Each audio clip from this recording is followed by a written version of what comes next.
Well, it's Lynette Lewis again, and we're back for chapter 3 of my book, Remember the Roses. And this chapter is titled Dates and Heartbreak. Well, I had my share of both. And if you're like me, maybe you've had a few dates along the way. Actually, I didn't even hardly date at all until I got to college. I was one of those people that always wondered, is there something wrong with me? Why am I not getting asked out and having more dates?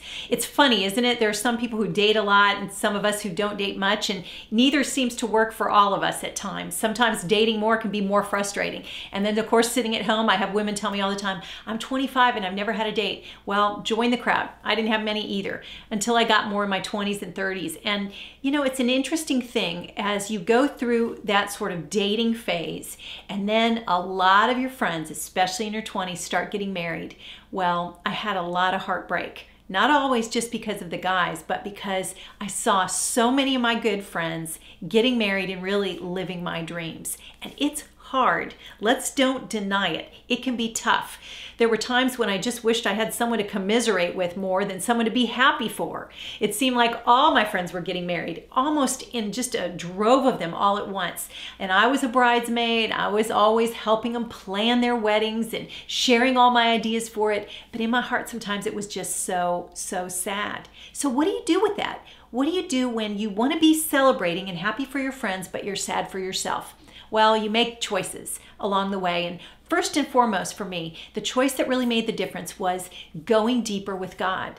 You know, I had to really come to terms with the fact that even though I desired a relationship, there is only truly one true love that ever really, deeply, totally satisfies the female heart, and that is a relationship with God. And fortunately, in those years where I saw my other friends marrying and I wasn't, I learned to go deeper with God. That's my prayer for you, is that you'll learn that you'll gain an understanding. And there are a lot of tips and ways that you can do that. I tell about it more in the book, and you can certainly write to me, and I'm always happy to share ideas with you. But the point here is this: don't let what you see happening for others and the heartbreak you're maybe going through in your own relationships keep you from going deeper with God, from pressing in more.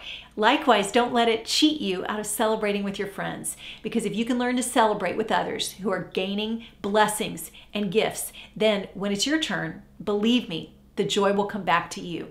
So I'm cheering you on. I know it can be rough. I in no way am diminishing or passing over it. There is a lot of blood, sweat, and a whole lot of tears when you're waiting and going through heartbreaks, but you can be a woman who overcomes, who gains from every heartache, and becomes richer and deeper because of it. Well, that's why I'm cheering you on again this week. I hope that you'll stay encouraged. Don't let your heartbreaks move you to bitterness, but go to hope, because hope will not disappoint you, and you will have what you dream of in the end. So, cheering you on. We'll see you next time. Subscribe to my channel by clicking the button below, or click the link above and the description below to stay connected. I look forward to being in touch.